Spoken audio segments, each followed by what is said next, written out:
मेरी जितनी भी माता बहन और मेरे भाई और यहां पर आया हुआ एक एक अनुशासित सिपाही एक बार अपनी उपस्थिति दर्ज करवाओगे कि नहीं? जगत गुरु तत्वदर्शी संत रामपाल जी महाराज की विलक्षण होते हैं भाई वो लोग जो भगवान के साथ अपना वक्त बिताने के जन्म ले लेते हैं। किसी ने नहीं पता था जब राम भगवान जिया करते तो किसी ने उनको भगवान नहीं मानना था। रावण जैसे आदमी ने उनके घर पर हाथ भी डाल दिया था। जब ईसा मसीह जिया करते तो ईसा मसीह सूली चढ़ा दिए थे लोगों ने, क्योंकि किसी ने पता ही नहीं था भगवान है। अरे बावड़ो, आप सब तो विलक्षण हो, भाग्यशाली हो कि भगवान के साथ ये जन्म लेके भगवान के साथ ये समय विचरण कर रहे हो और भगवान के साथ सेवा में लगे पड़े हो। एक बार फिर से आप अपने लिए जयकारा लगाए, जगत गुरु तत्वदर्शी संत रामपाल जी महाराज की जय हो। हमारे सुरेश कमांडो भाई बार बार एक बात कह रहे थे यहां पे कि इतनी अनुशासित कभी भी भगत मंडली हमने नहीं देखी। मैं एक वाक्य बताना चाहूंगा आप सबको। जब भगवान गौतम बुद्ध इस धरती पर आए तो चीन से एक यात्री आया था। उस चीन के यात्री ने कहा कि भाई मैंने गौतम बुद्ध भगवान से मिलना है। उन्होंने कहा कि भाई आड़े तो 10 किले दूर जो है वो गौतम भगवान जी बैठे हैं और मिल ले। बोला भाई उनके गेले कितने का आदमी हैं, कितने के संगत है?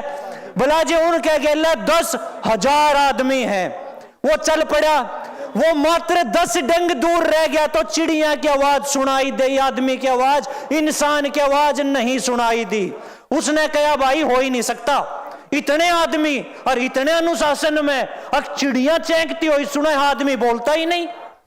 लेकिन वो 10,000 आदमी बैठे थे, वो भगवान गौतम बुद्ध के चमत्कार में बैठे थे और इतने अनुशासन से बैठे थे कि उस टाइम पर वहां बैठा हुआ एक एक आदमी महात्मा गौतम बुद्ध था।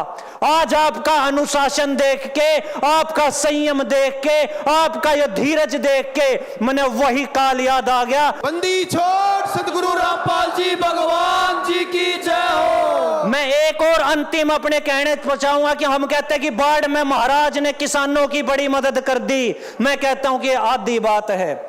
अरे महाराज ने, संत रामपाल जी महाराज ने वो लाखों चिड़ियाएं बचा ली जिनका कोई बचानिया नहीं था।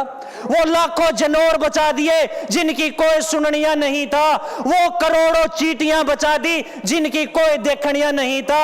एक तत्वदर्शी ने सिर्फ और सिर्फ इंसान नहीं दिखते, ये ऊपर उड़ते हुए जितने परिंदे हैं ये भी उनके हैं। ये करोड़ों पेड़ जो बचाए, अगर वो पानी खड़ा रहता तो करोड़ों पेड़ समाप्त हो जाने थे। ये करोड़ों चिड़ियाओं के घोंसले समाप्त हो जाने थे। ये अरबों का जीव जंतु समाप्त हो जाना था। तो मैं नमन करता हूं ऐसे महान महात्मा संत को, जिस महात्मा संत ने ना सिर्फ इंसानियत की सोची बल्कि समस्त जीव जगत की सोची। और इसी के साथ में मैं अपनी वाणी को विराम देता हूं और आप सबके हृदय में बैठे हुए उस संत रामपाल जी महाराज जगत गुरु तत्वदर्शी को मैं नमन करता हूं जी। आप सबके सामने फिर से मैं आभार व्यक्त करता हूं कि आप सबने इतने संयम के साथ मेरे को सुना। जगत गुरु तत्वदर्शी संत रामपाल जी महाराज की जय हिंद, वंदे मातरम जी।